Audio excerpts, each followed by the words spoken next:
Graça e paz a todos os nossos queridos e amados irmãos. Vamos aqui para a nossa 8ª lição da revista CPAD, primeiro trimestre de 2021, com o tema O Verdadeiro Pentecostalismo. Nossa 8ª lição tem como assunto Comprometidos com a Palavra de Deus. O textuário está em Lucas capítulo 11, versículo 28. Bem-aventurados os que ouvem a palavra de Deus e aguardam. Verdade prática nos fala que a autoridade divina da Bíblia deriva de sua origem em Deus, e isso por si só encerra a suprema autoridade das Escrituras como plena e total garantia de infalibilidade. A leitura bíblica em classe está na segunda carta de Paulo a Timóteo, capítulo 2, versículos 14 a 19, e na segunda carta de Pedro, capítulo 1, versículos 20 e 21. Introduz o nosso comentário que nós somos apegados à palavra e buscamos a orientação do Espírito Santo para nos ajudar na interpretação das Escrituras. Vamos estudar a relação dos pentecostais clássicos e a leitura da Bíblia, a maneira como observamos as regras gramaticais e o contexto histórico e literário para compreender melhor o texto sagrado. Qual é a autoridade da Bíblia? É um lema que desde o século XVI nós trouxemos da Reforma Protestante. É o lema Sola Scriptura, somente as Escrituras. São um dos 5 pilares da Reforma Protestante. O que quer dizer esse Sola Scriptura? Significa que a Bíblia é a única regra de fé e prática para a vida cristã. Ou seja, qualquer outra regra que venha deve estar submissa à Bíblia Sagrada. É como se a Bíblia fosse a Constituição Federal. Todas as demais leis que vêm depois têm que estar de acordo com ela. Você não pode ter uma lei, por exemplo, que esteja em desacordo com a Constituição. Você não pode ter no ordenamento jurídico brasileiro, por exemplo, uma lei autorizando a pena de morte em qualquer época, porque isso vai contra um princípio que está na Constituição Federal. Da mesma maneira, a Bíblia Sagrada ela deve ser, em primeiro lugar, na regra de fé do cristão. Alguns poderiam perguntar, mas qual Bíblia? Qual a versão bíblica? Qual a melhor delas? Aí nós temos que observar as diversas traduções. Os católicos romanos têm, além da Bíblia, a tradição. As Testemunhas de Jeová têm a tradução do Novo Mundo e mais a revista Sentinela.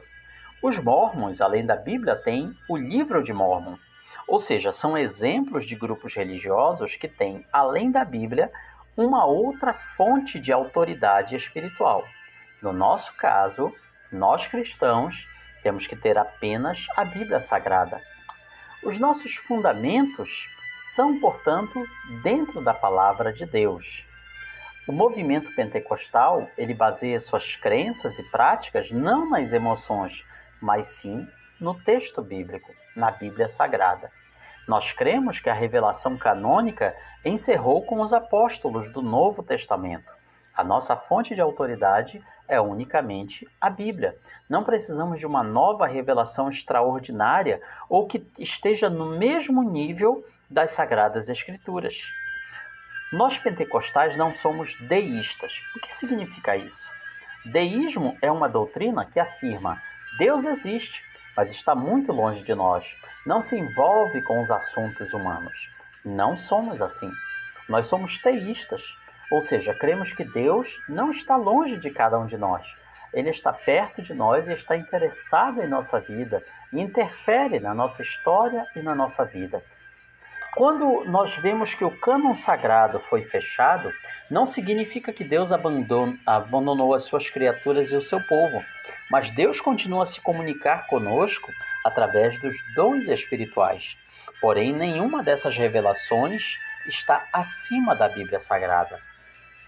O segundo tópico fala sobre o zelo pela doutrina.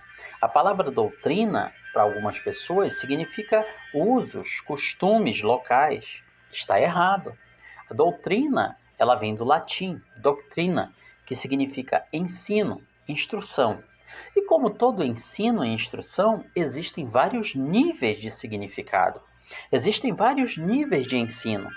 Por exemplo, se você vai ensinar matemática para uma criança que está começando a vida escolar, Óbvio que não será do mesmo jeito que você ensine para alguém que está numa pós-graduação ou no mestrado.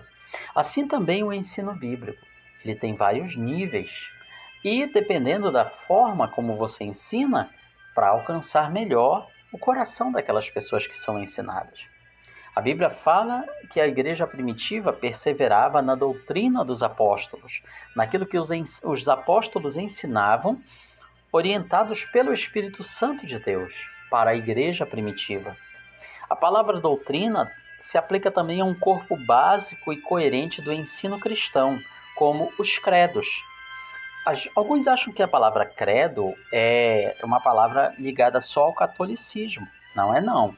Credo é um conjunto organizado de crenças. É um conjunto ordenado, uma confissão de fé, em que mostra em que nós cremos. Então, ao longo da história do cristianismo, vários credos têm sido produzidos, alguns melhores, outros piores, mas trazendo a essência das crenças fundamentais e inegociáveis do cristianismo. Portanto, esse conteúdo da fé, ele é sistematizado, é organizado em documentos eclesiásticos. Nós temos, por exemplo, o Credo Niceno, nós temos a Confissão de Fé de Westminster, nós temos a Declaração de Fé das Assembleias de Deus e vários outros credos e confissões de fé que são organizados com base nas Sagradas Escrituras.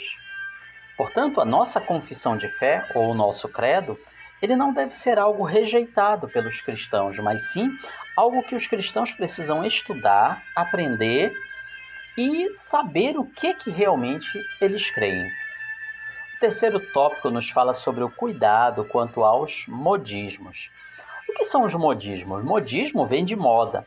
Moda é algo que vem e vai, aparece e desaparece, tal como os ventos de doutrina. São coisas efêmeras, passageiras, que, digamos assim, contaminam as pessoas numa determinada época e depois desaparecem. Passa algum tempo, reaparecem com uma outra roupagem, mas que se trata da mesma ideia, do mesmo ensino, da mesma doutrina. Então, os modismos, eles sempre surgem na história do cristianismo, travestidos muitas vezes de doutrinas importantes, mas no fundo são inúteis, inaproveitáveis. O nosso comentarista lembra, por exemplo, aqui do modismo do dente de ouro, algo que surgiu na década de 80 no meio do povo evangélico. Também o dom da unção de Caicai, do sopro santo, do G12, a febre dos anjos e outras aberrações doutrinárias. Onde está tudo isso agora? Passou. Eram modismos. Então nós precisamos ter muito cuidado para não deixarmos que esses ventos de doutrina dominem a nossa vida. Procura apresentar-te a Deus aprovado, diz a palavra de Deus. E se queremos ser aprovados, precisamos passar pela prova, precisamos ser testados.